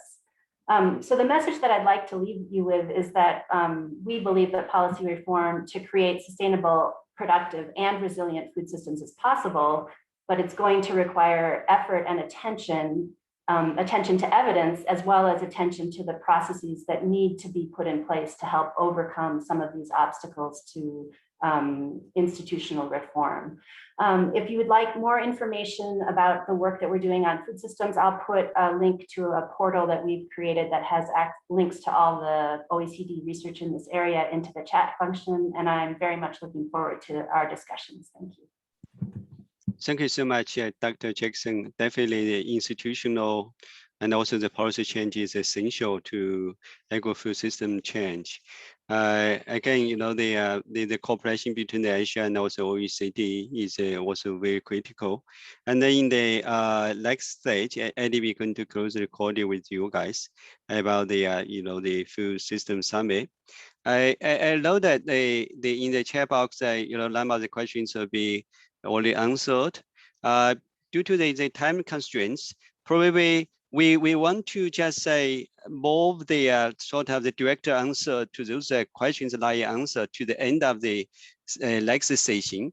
But again, many of the questions are also useful for us preparing the future webinar. So I think you know, my staff are very diligently to interact with our audiences already. So I think probably right now, I think we already a little bit over time, about the 15 minutes. I think let's move to the sixth session. But you know, before I move, I want to take this opportunity to thank Dr. Sawada-san, Dina, and also the Dr. Jackson for your very insightful presentation. One of them very, very useful. I think definitely next stage, as I say, we're going to establish the working group for the preparing the rural development and food security forum. I think with the, you know, have a chance to get together, discuss, and more importantly, if possible, you guys can stay until the end of you know, the Okanda. I think probably audiences still have the question to you guys. Okay, thank you. So probably now let me turn the floor to Shingo, my colleague, Shingo Komura, the ADB Senior Natural Resources Agricultural Specialist. He's going to moderate the session 2. Shingo, floor is yours. Yeah, thank you, Chair. And good evening and afternoon and morning to all the participants. The second session, we have a more focused discussion how multilateral development bank like ADB can embrace this sustainable and resilient food system approach and make this concept more operational in our activities. So ADB team has been working on this study to address this question with Professor Kevin Chen, Zhejiang University, and he's also IFPRI's head of East and Central Asia office. And he will briefly introduce the main finding of this draft report as a lead speaker. And we are also delighted to have 3 distinguished panelists today. We have Professor Shenggen Fan, Chair Professor of Agriculture University, China Agriculture University, and the former Director General of IFPRI. And also we have Professor Jessica Fanzo, Johns Hopkins University, and the 2 of them served as external reviewers of this earlier draft of this report. And from ADB, we have Martin Lemoine, who is leading ADB's private sector operations in agribusiness. So now let me turn to Kevin for your presentations. As in the first session, please post your questions and comments in the chat box. We will try to accommodate those during the session. So now, Kevin, it's your turn. Thank you. Well, thank you very much, Shingo. Can you hear me? Hi, Shingo, can you hear me? Yeah, I see the first slides. Yeah, we well, can. Thank you very much, Shingo, again, and it's a great honor to be here. Actually, after listening to the VP Susan Tono's welcome remark, I felt that my presentation will echo the key points he made probably very nicely.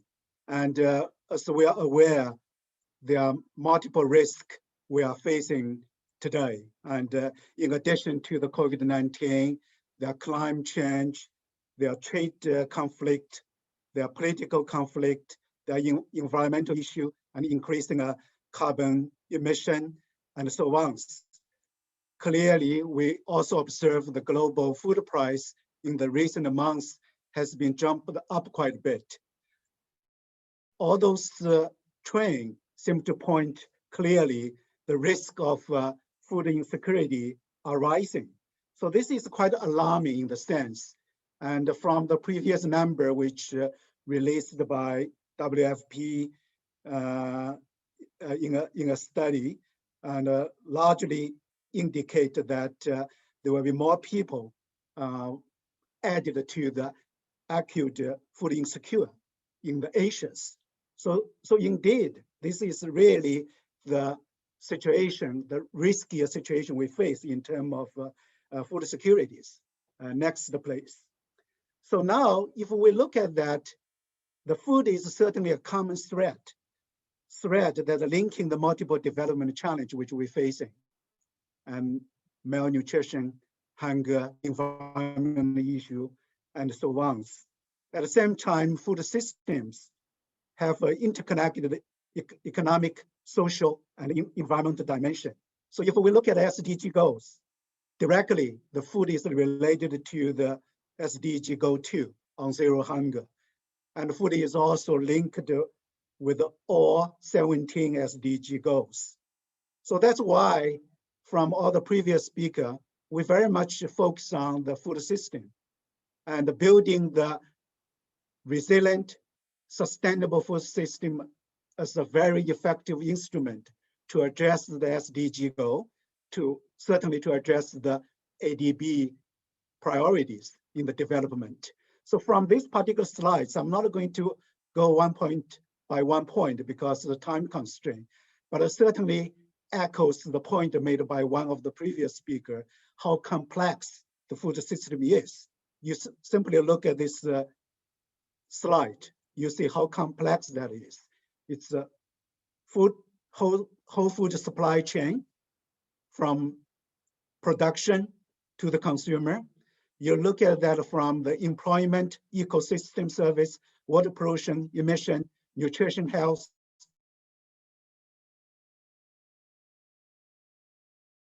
food safety to the trade, and the city governance, regional cooperation, food security, rural development, and so on.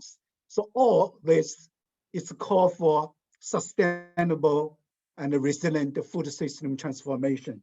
This is very much needed. That means food system needs to be transformed to be sustainable, resilient, to address the development challenge. Next, please. So if we look at that, certainly the one critical challenge and we're facing is really the financing.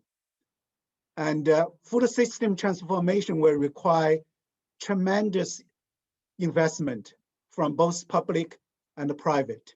But there are many barriers exist. If we look at around this circle, you say for farmer, there are little incentive for them. There's a lack of valuation to make system work. There's a high transaction cost for small and medium enterprise to access to the finance. There's a lack of information on the footprint, and there's a high risk, investment risk. There's a longer term repayment period. Also with the COVID-19, there's increasing budgetary pressures in the financing system. And in one of the reports published early day, probably in 2015 by FAO, EFAD, and the WFP, they estimated that ending the poverty and hunger will require additional financing of 140 billion per year. That's without counting infrastructure investment. So that's a lot of additional investment needed to do to close the financial gap. So there's a lot saying we need to do. So in this particular report, the next slide, please. And we propose the 3 key actions to closing the financing gap. The action number 1 is the reorientation, what we call the reorientation of public finance and policy institutions. And if we look at some numbers from the OECD, and in the world right now, globally, about $536 billion are provided annually in support to the farmers. But about 2/3 of those are provided through measures that distort farm business decision. Another 9% are payments linked to the output or unconstrained use of inputs. And reallocating the distortive form of support to sustainability policy objective has become the reforming purpose in the way. In the EU in particular, 30% of the subsidy payment now to the farmer are conditional upon the additional conservation measures. In Brazil,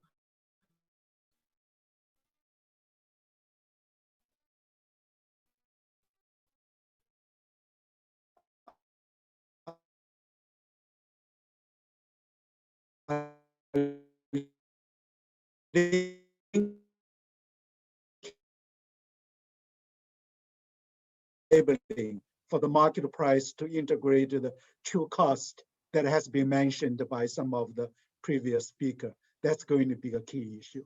So this is the action 1. So to closing, next slide, please. To closing the finance gap, the action 2, which we propose, is to scaling up the private investment in the food system transformation. And in the total investment which required, small percentage can be met by public finance. Large share will be needed to met by the private sector. So we need to do something innovative in the financing area. We outlined 4 possible channels. One is to use the transitional finance. For example, use the loan where the repayment term are pushed back to accommodate a multiple year return gap. So this is important, right? Sometimes we need a longer operation load to incentivize the farmer to transition to more environmental friendly production, for example. And the second channel, we need a channel in green finance. And financial flow from public, private, and non-for-private sector to sustainable development priorities is important. And VP Wen Chai just mentioned, the social impact bond is important. And he mentioned the China's Agricultural Development Bank last year alone issued 1.5 trillions. That's very encouraging in that sense. I don't know how much the 1.5 trillion is actually spent on the agri-food sector, but this number is quite encouraging. The third channel, you look at blended finance, because we need to use public capital innovative.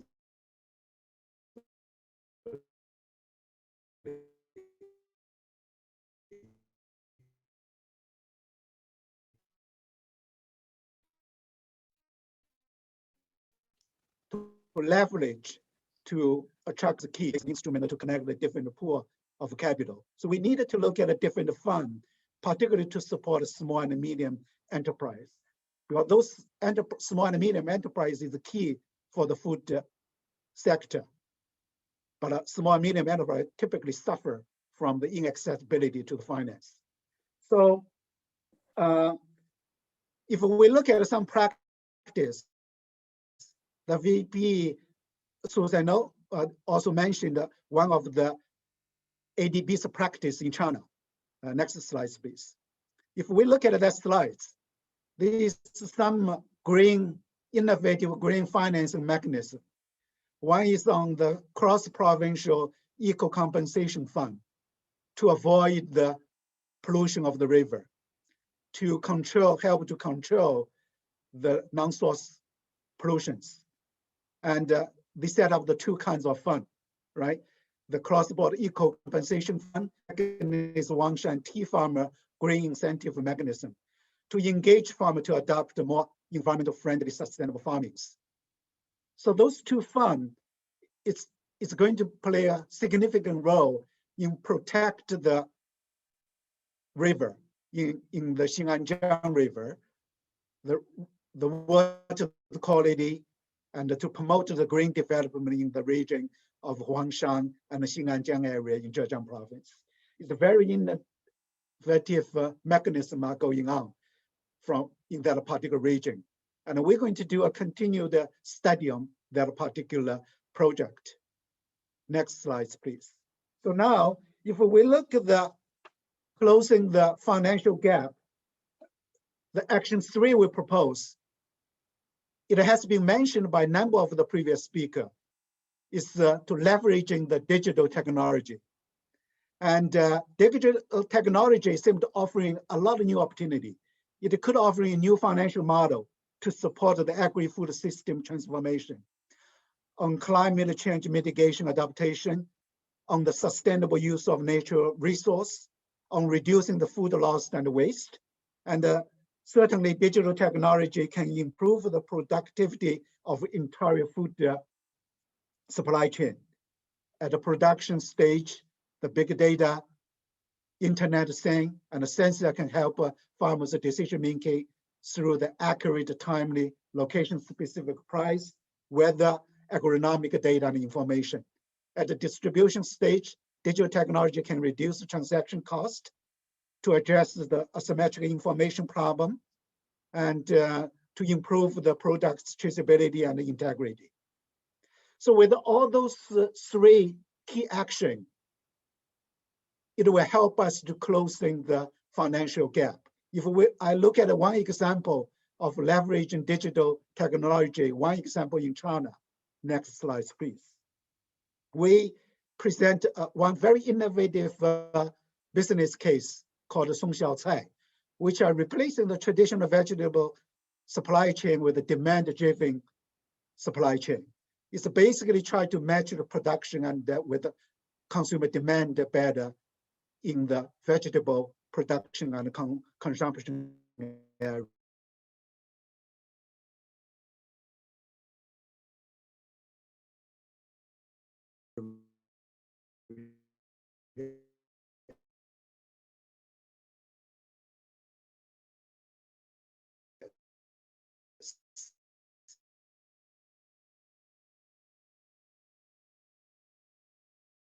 And lost tremendous from 30+% of waste and loss to only 0.2%.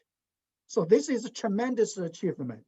So this kind of new supply chain is the new digital technology can do for us if we transforming the traditional vegetable value chains.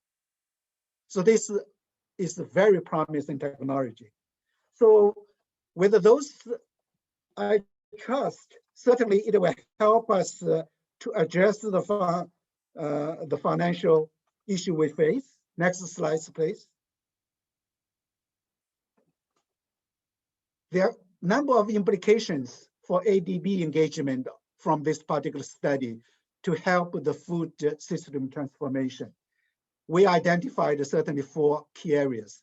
One is to support enabling food and the institutional environment. And the second is to facilitate application of digital technology. Third is to provide a financial instrument to attract the private investment. It's very key.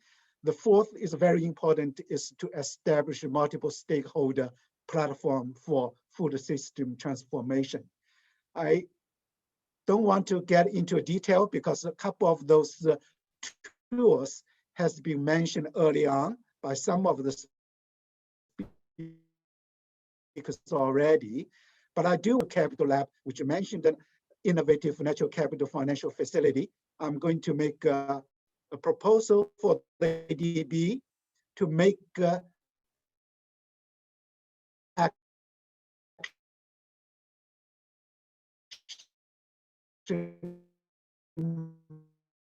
more concrete.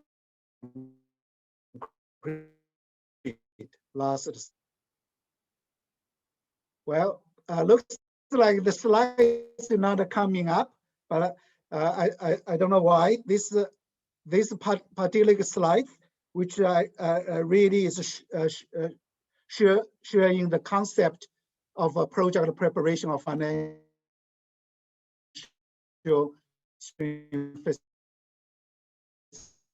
facility. Why this is important? Earlier we mentioned a study by BP investment I needed. We are short of money, right? If we look at the current investment from ADB in agriculture sector, right?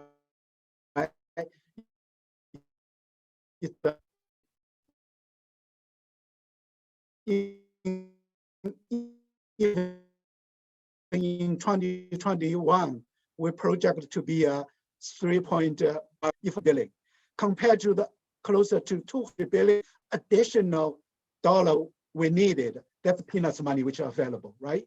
So we need to do much more.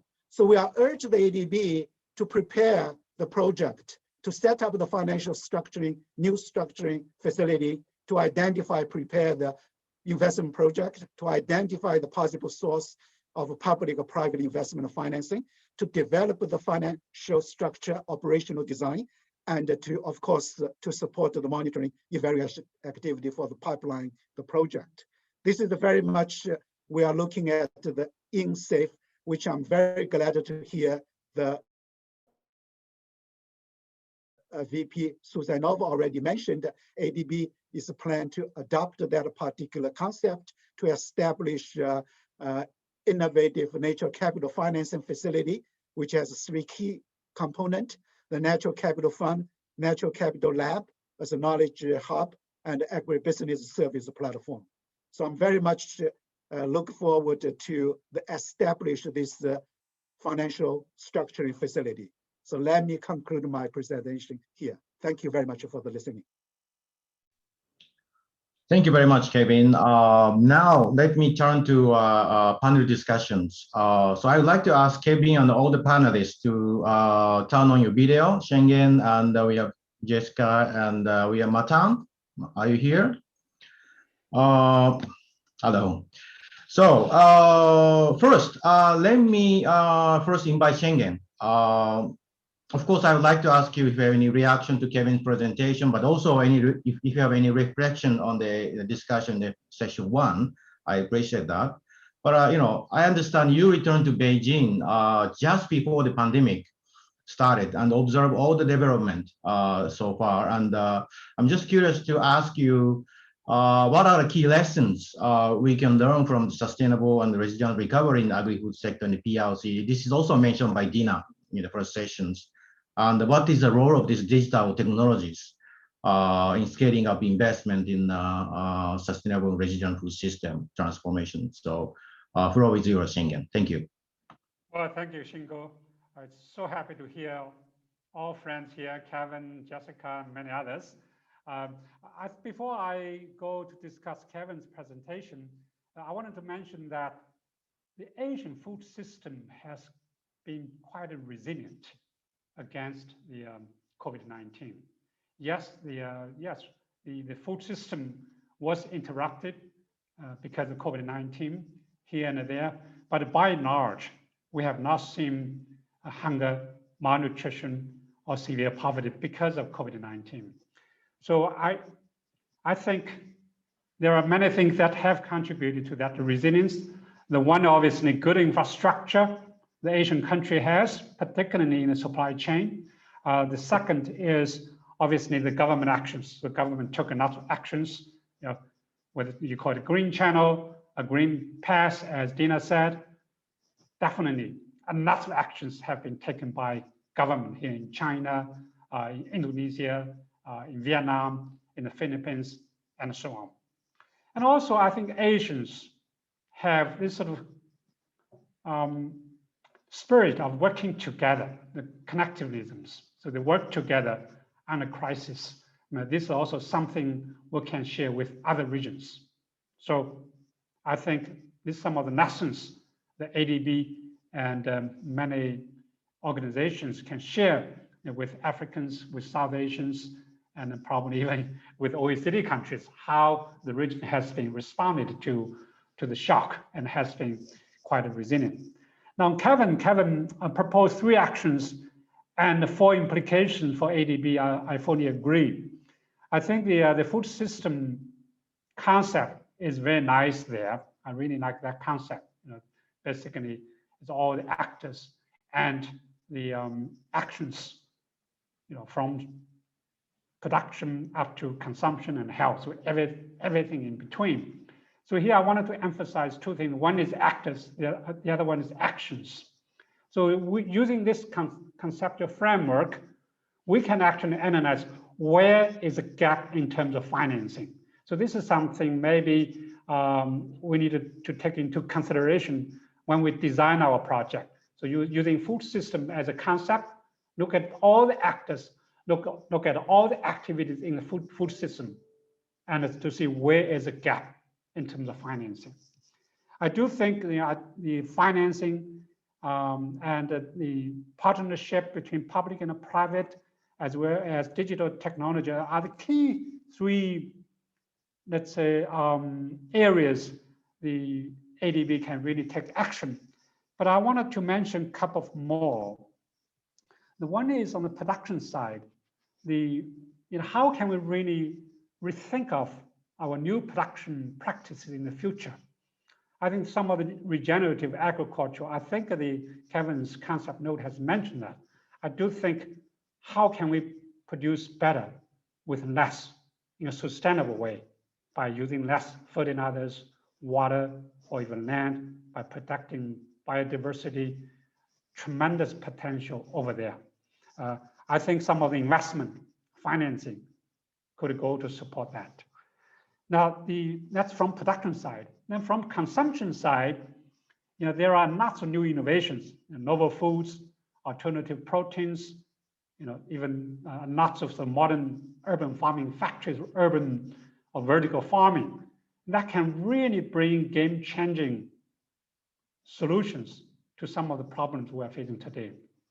Lack of water, lots of carbon emissions, and diseases and so on. So I think, again, can ADB's financing take that into consideration? So not just in the middle, the digital technologies, but I think the production side and the consumption side. Now, I read the concept note, Shingo, you shared with me. So there's a mentioning of environmental market or regulation market, but I didn't read the carbon market.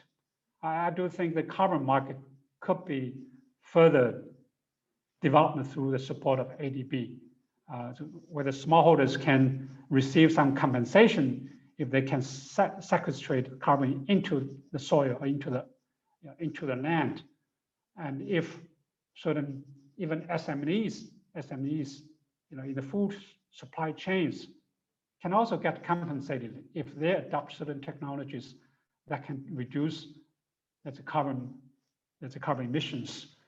And I wanted to leave another key element that is missing here. That's the nutrition and health to Jessica. I think that the finding is sustainable and resilient food. I suppose nutrition maybe is part of that, or health is part of sustainable. The SDG goals doesn't include nutrition and health. But I'm not going to expand that, and I leave this to Jessica to discuss. But it seems to me that everything we discuss here is a bit too traditional. Can we a bit bold? Can we a bit more innovative? Or maybe allow us to make some mistakes.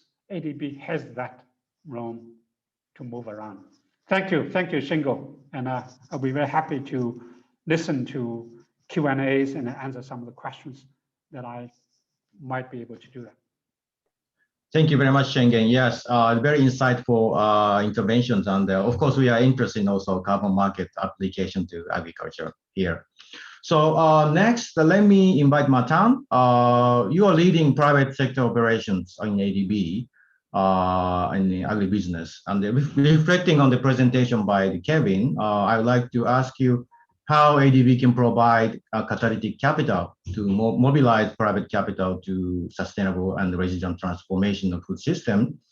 And what is your department, private sector operation, doing in this food system transformations? And what is your plan to scale up those investments? Floor is yours. Thank you.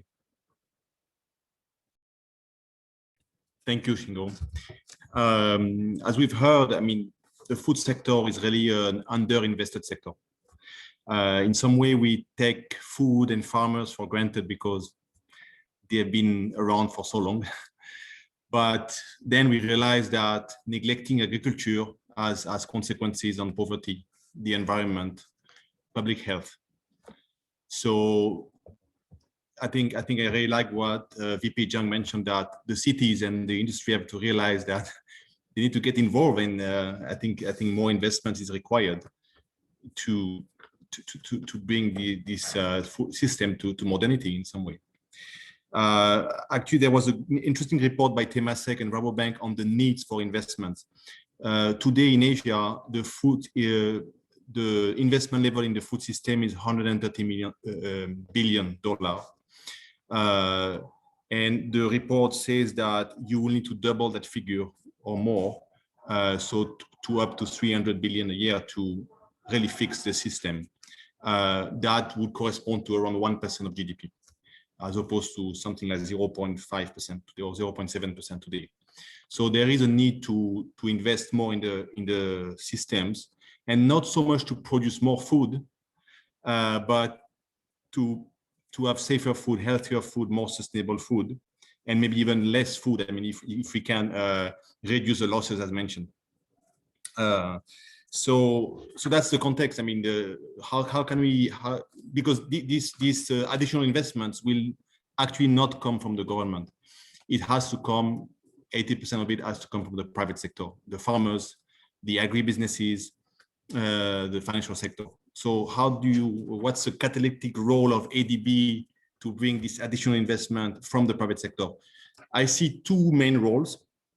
And the first one is the funding and liquidity itself. So today we provide financing to the system through banks, including trade finance, through microfinance institutions, through private equity funds, and directly to agribusiness companies. In total, this is about 2 billion a year. And this comes in addition to the 2 billion that we are giving to the governments. So that's important. I mean, compared to the needs, it's small, but it's still important, especially in the context of COVID, as we've seen last year. ADB was able to step in to provide liquidity support to the sector. We, for example, helped 5 agribusiness companies with additional liquidity, and that in turn enabled 200,000 small farmers to maintain livelihoods. So again, these companies have a linkage to small farmers, and that's this is the one that we wanted to support through those liquidity support. Similarly, on trade finance, we supported 1.3 billion of transactions last year as part of the COVID-19 response. So that's a role of the as a liquidity support funding, and that role will remain similar to IFAD, World Bank. We'll all have this role, and it has to remain. The second role is more for ADB, especially in the private sector, to promote new technologies and business models that we want to show for replication. So in that role, we pick projects, companies that have a good business model or good technology, and we want to make it a model for the rest of Asia. And we also help to enhance that design by, for example, providing technical assistance to train the farmers that supply to the companies. So to make the demonstration case even more interesting and more sustainable. So a few examples of these kind of demonstration projects. One that we do very often is the contract farming model. We've talked a lot about sustainability and resilience today, but inclusiveness is also key for the future of food systems. So about 75% of all the projects we do involve contract farmings. And so we've supported like 5,000 spice farmers in India, 15,000 hazelnut farmers in Bhutan, 50,000 coffee farmers in Vietnam, Indonesia, and other countries, 40,000 poultry farmers in India, 12,000 dairy farmers in Bangladesh. So I think the numbers can add up, but it's what we feel is that this contract farming model is very powerful for poverty alleviation. Whenever we've done a study, we've realized that these contract farmers, after entering the scheme, have doubled their income. This is very consistent. With wherever we've looked at in China, Bangladesh, India, we've observed that contract farming really is a way to boost the income of the farmers. Not so much because they are getting better prices, but because they are getting better practices. They can improve their yield, they can use more land. So it's more a volume effect. So an efficiency impact. The second model, of course, is to push for gender mainstreaming. And I think IFAD and World Bank mentioned that. In all our projects, we push for gender mainstreaming, which means more job opportunities for women in the processing side, and which means targeted trainings to women farmers. So that's also part of the demonstration to show that these more inclusive, gender inclusive business models are also more successful. And we strongly believe that, and that's something we need to keep demonstrating. Third demonstration project is around climate smart agriculture. And Professor Fan mentioned it, more efficient fertilizers, drip irrigation, greenhouses, which is a form of highly efficient horticulture that is also highly climate resilient because, of course, you're protected from weather risk. And we've financed greenhouses in China, in Armenia, in Vietnam. So again, we strongly believe in this kind of in this form of modern climate smart agriculture. Finally, in the livestock sector, which is also very important for small farmers in Asia and for also the food security, here the focus is really again on efficiency, on doing the same amount with less resources, and on reducing the carbon footprint. So we do that, for example, by making sure there is some methane capture, biogas digesters in all livestock farms. We also focus on the public health aspect of those projects. For example, in China last year, we supported a project where we piloted an antibiotic-free pork meat processing. So as we know, One Health has become very important with the pandemic. And we strongly believe that this is an area where ADB can add value because, again, it's a holistic approach to the issues of the sector. So, Shingo, you asked me going forward, where do we see the future? So we will keep in those directions, but we would like to add more companies, more countries. We've worked in 15 countries so far. We would like to have an impact in all 41 countries of ADB. But also new instruments. Green bond is something that is very powerful and we see coming in the sector.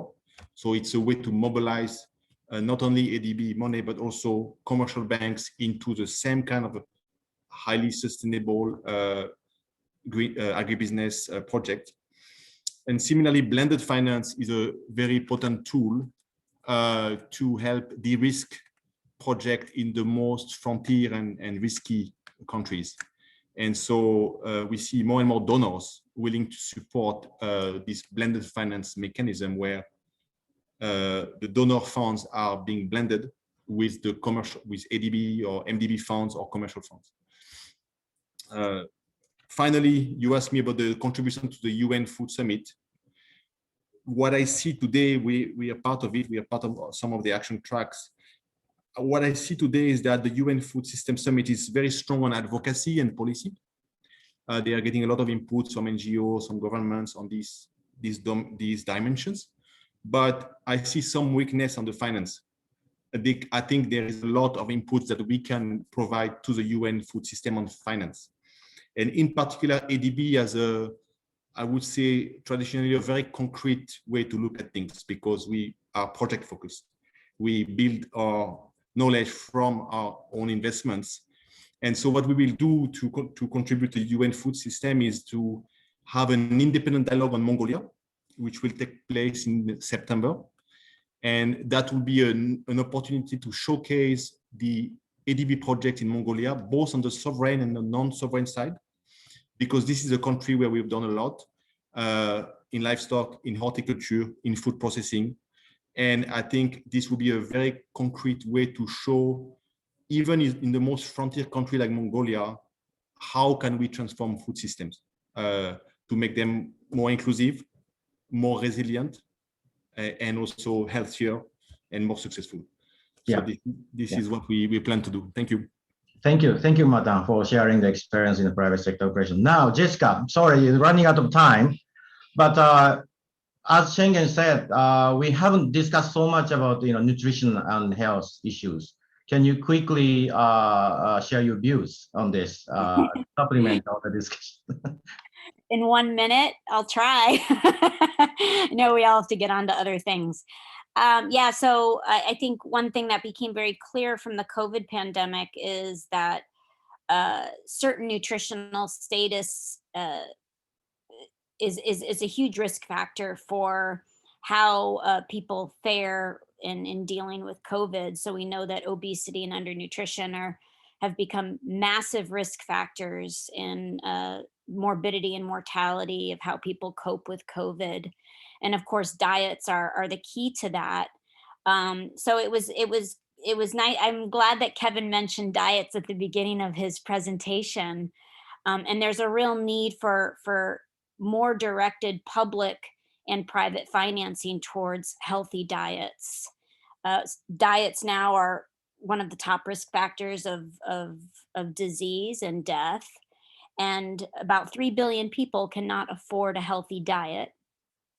And we're seeing food prices rise, not at the point of 2011, but food prices are rising in many places around the world.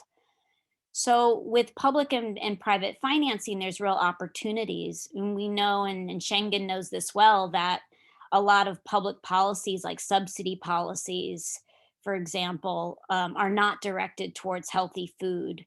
The agriculture system overall and what we grow is not directed towards healthy foods.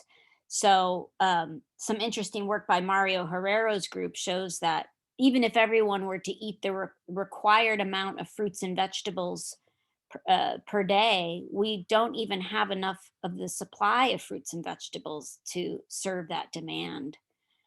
So on the public and private side, we need to invest in more infrastructure for smallholders where there's a lot of potential to grow nutritious foods. And, and other areas that could be potentially interesting is investing in healthy foods at the retail side, creating incentives to subsidize the price gap to cover the difference between the cost and the income that will get retailers to go the extra mile and provide lower cost healthy foods.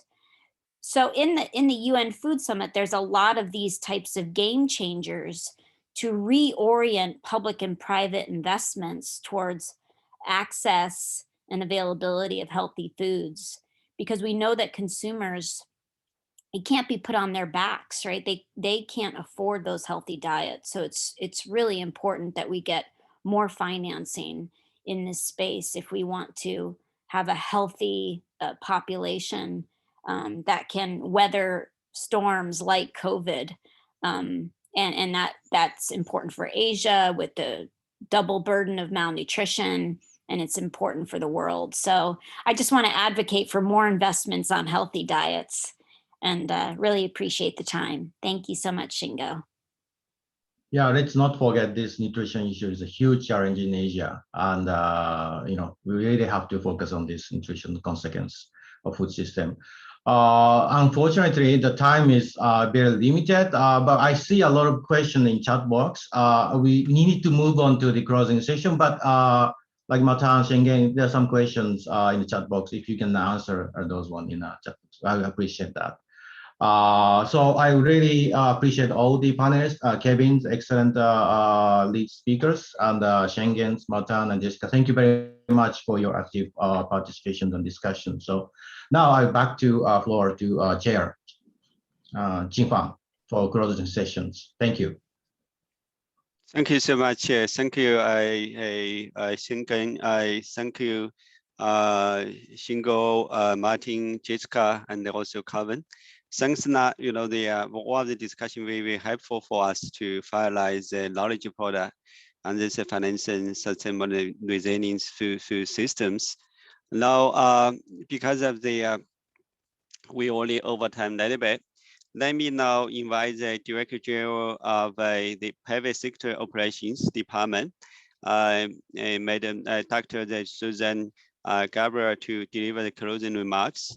One of the key things I want to mention is that DG Gabriel is she was one of the key champions in this area before she joined the IDB. One of her early experiences is a global director for agribusiness, the food and the water, and the FMO. This is a Dutch development financial institution. She has been a global leader in this area for some time.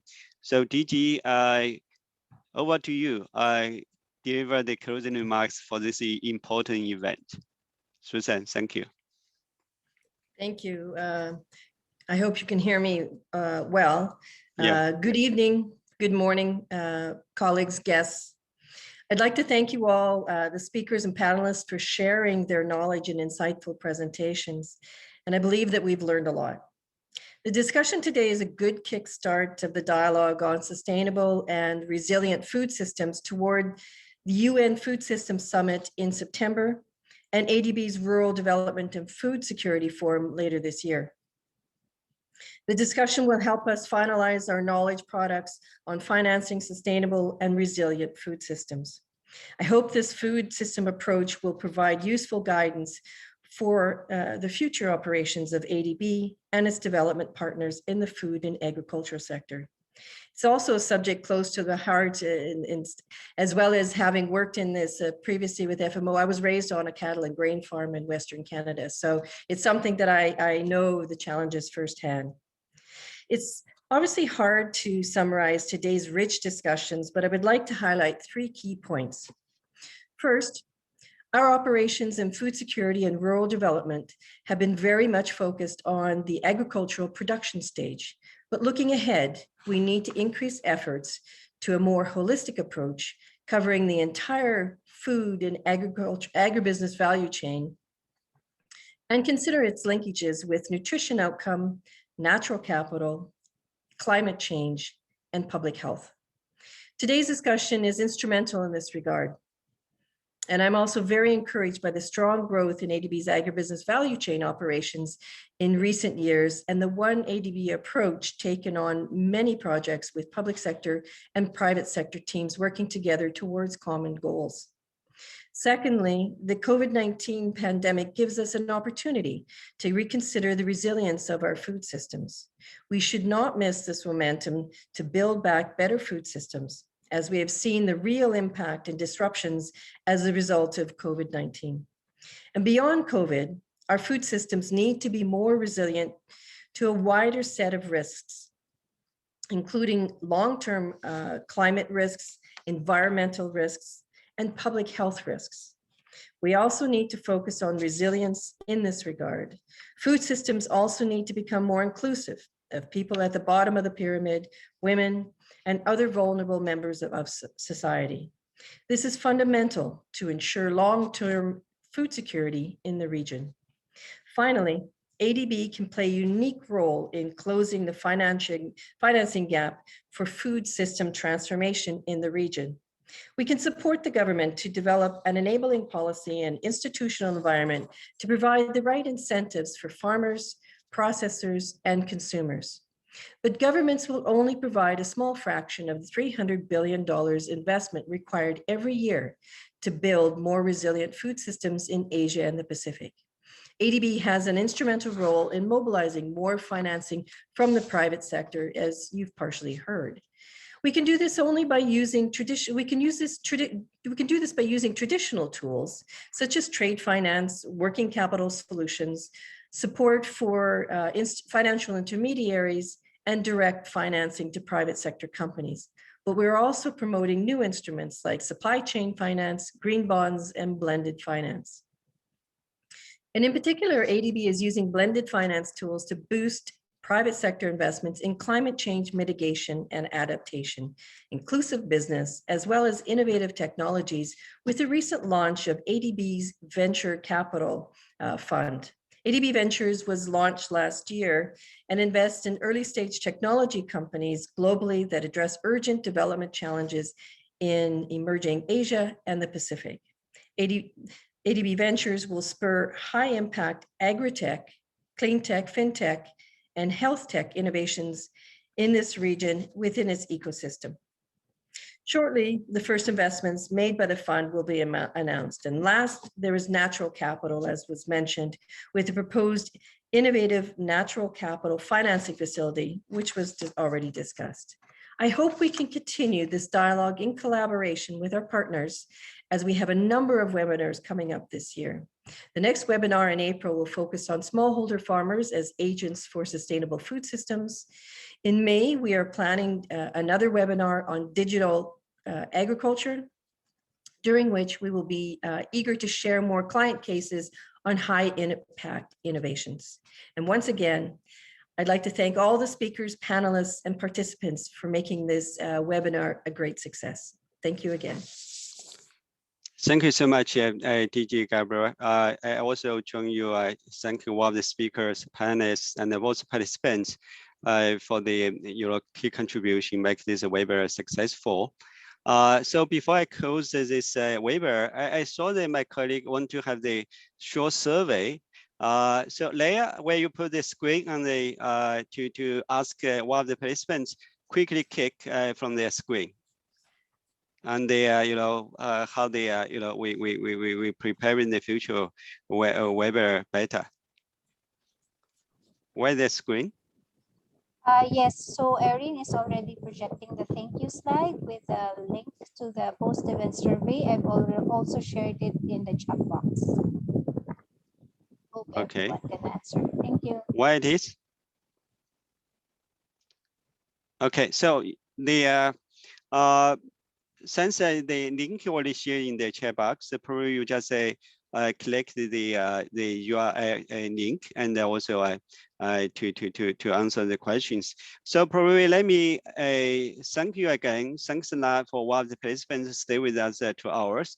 It's not so short, but you know, this a good start for the long journey. We look forward to see you in the next webinars.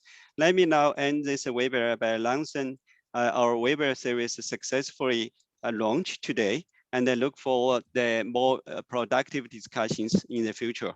So again, good evening, good morning, good afternoon to all. You guys stay safe. Let's see each other probably in coming months. See you. Bye-bye. Bye. Bye-bye. Bye-bye. Thank you. Bye, thank you. Bye. Thank you very much. Bye-bye.